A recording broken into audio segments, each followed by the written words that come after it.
हूँ राबिया अनम। प्रोग्राम के आगाज में हमने आपको ये झलक दिखाई है। ये झलक है उस जुल्म की जो ढाया है जालिम भारतीय फौज ने। मकबूजा कश्मीर में जो कुछ हुआ वो आपके सामने है। जुल्म और सितम की नई दास्तानें रकम की गई हैं। ये कहा जाए तो गलत ना होगा कि जन्नत नजीर वादी में जो कुछ भी हो रहा है, जो भारत वहशियाना खेल खेल रहा है, वहां के बासियों की जिंदगी दोज़ख बना दी गई है और नई दास्तानें रकम की जा रही हैं जालिम भारतीय फौजियों की जानिब से। मौजूद हैं हुर्रियत रहनुमा यासीन मलिक की अहलिया मोहतरमा मिशाल मलिक साहिबा। मिशाल, बहुत शुक्रिया, आपने इतने अहम टॉपिक पर वक्त निकाला, हमसे गुफ्तगू वक्त मिशाल, जिस तरह आवाज उठा रही थी, जिस तरह बात कर रही थी, बहुत जरूरी है एक बार फिर, ताकि आप सबको ये याद रहे, आप सबको अंदाजा हो इस मामले की हसासियत का, इसकी सेंसिटिविटी का। आप बहुत अरसे से मसला कश्मीर के बारे में सुनते आ रहे हैं और शायद अब ये लगता है कि हम हर चीज सुन चुके हैं, हमने सब कुछ देख लिया है जो भी कश्मीर में हो रहा है। लेकिन ये चीज जब सामने आई है तो इस बात का अंदाजा हुआ है कि ये अब मसला कितना संगीन हो गया है और अब घर में बच्चियों तक मामला पहुंच गया है।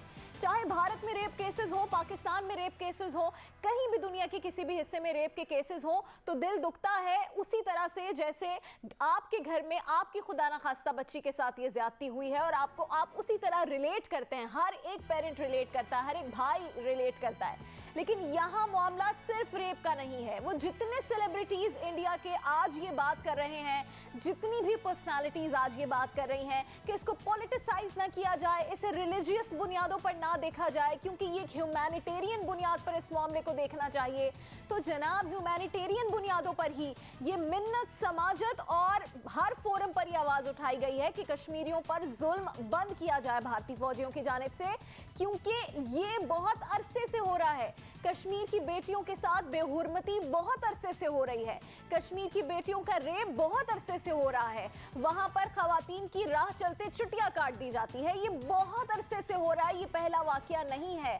आज इंटरनेशनल मीडिया ने जब इसे रिपोर्ट किया तो आपको इस बात का अंदाजा हुआ कि ओह, अब इंडिया पर यह सवाल उठेगा कि उसके फौजियों की वजह से या उसके काबिज लोगों की वजह से मकबूजा कश्मीर में बच्चियां महफूज नहीं हैं। तो ह्यूमैनिटेरियन लेवल पर आपने आके ये बात की और बहुत बड़े बड़े सेलिब्रिटीज हैं जो कह रहे हैं कि सिर्फ ह्यूमैनिटेरियन लेवल पे बात की जानी चाहिए। जनाब, नहीं, ये मामला रिलीजियस भी है और ये मामला पूरी हद तक पॉलिटिसाइज्ड भी है, क्योंकि आपके पॉलिटिशियंस इन रैलीज में मौजूद हैं और उस बच्ची को ले जाकर एक मंदिर में रेप किया गया। 5 दिन जहां उस बच्ची को रखा गया है वो एक मंदिर था, उसी को इस्तेमाल किया गया और उसी बुनियाद पर, रिलीजियस बुनियादों पर ही उस बच्ची को वहां दफन होने नहीं दिया गया। 8 किलोमीटर दूर जाकर दफनाया गया है। फिर शाहिद आफरीदी साहब ट्वीट करते हैं तो फिर भारतीयों को बहुत बुरा लगता है कि किसी पाकिस्तानी सेलिब्रिटी ने कश्मीर के हक में आवाज उठाई है।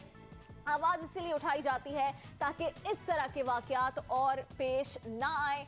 आवाज तो कश्मीर के लिए पाकिस्तानी उठाते रहेंगे। प्रोग्राम में वक्त हुआ है एक ब्रेक का। ब्रेक के बाद जब वापस आएंगे तो बात होगी मुस्लिम लीग नून के ताहयात कायद नवाज शरीफ की। आज अदालत ने ताहयात कायद की ताहयात नाअहली के हवाले से जो फैसला सुनाया है उस पर बात करेंगे। वही कमरा नंबर 1, वही जुमे का दिन, और अब लगता है जुमे का दिन मियां साहब पर खासा भारी साबित हो रहा है। 28 जुलाई 2017 को जब वजीर आजम के ओहदे से अदालत ने उन्हें नाअहल किया, तब भी फ्राइडे था और आज भी जुमे के रोज एक और फैसला आ गया है। मकबूजा कश्मीर में नन्ही आसिफा पर जुल्म पर ही हम आज बात कर रहे हैं। जो कुछ हुआ और अब जो उसके बाद हो रहा है कितना बुरा है, लेकिन बहुत ज्यादा आवाजें भी उठ रही हैं और सबसे एक जो बात हैरान कुन है वो ये है कि इंडिया के अंदर से आवाजें उठ रही हैं। बहुत सारे सेलिब्रिटीज, सोशल वर्कर्स, बहुत सारे हैं इस तरह के जिनकी आवाज सुनी जाती है, जिन्हें पढ़ा जाता है, वो इस बच्ची के हक में आवाज उठा रहे हैं।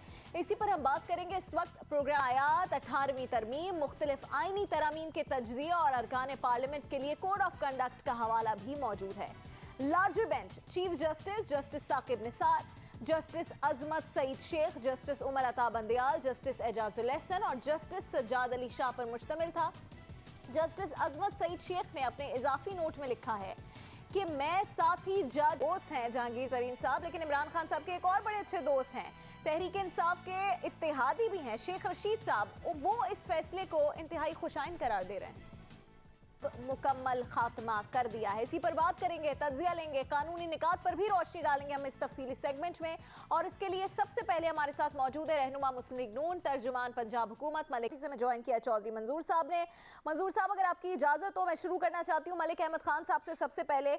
मलिक अहमद खान साहब, आप लोग बार बार नाअहल हो रहे हैं और आपके कायद के साथ जो हो रहा है वो भी सबके सामने, और जुमे का दिन मेरे ख्याल में लिख दिया गया है कि जब नाअहली बार बार, कानूनी माहिरीन की राय ये है कि अब ये डिक्लेरेशन वाला पॉइंट जो आज के फैसले में सुप्रीम कोर्ट ने दे दिया है, इसके बाद अब पार्लियामेंट के हाथ में कुछ नहीं रहा, कोई मदाखलत नहीं कर सकती। अब अगर आने वाले इलेक्शंस में मुस्लिम लीग नून जीत जाती है, 2/3 मेजॉरिटी आ जाती है या उनको सपोर्ट हासिल होती है, इस कानून को न सिर्फ 62(1)(f) को खत्म करें बल्कि एक और अमेंडमेंट भी लेकर आए जिसमें यह कहा जाए कि जो फैसले पिछले इस कानून के तहत हुए हैं वो खत्म हो जाएं, तो ही इस सूरत नवाज शरीफ या फिर जहांगीर तरीन या जो भी लोग नाअहल होते हैं इस कानून के तहत वो वापस आ सकते हैं, वरना अब इनके लिए टाइम ओवर हो गया है। हमारे प्रोग्राम का टाइम भी ओवर हुआ है। आपसे इंशाल्लाह कल दोबारा मुलाकात होगी। अल्लाह हाफिज़।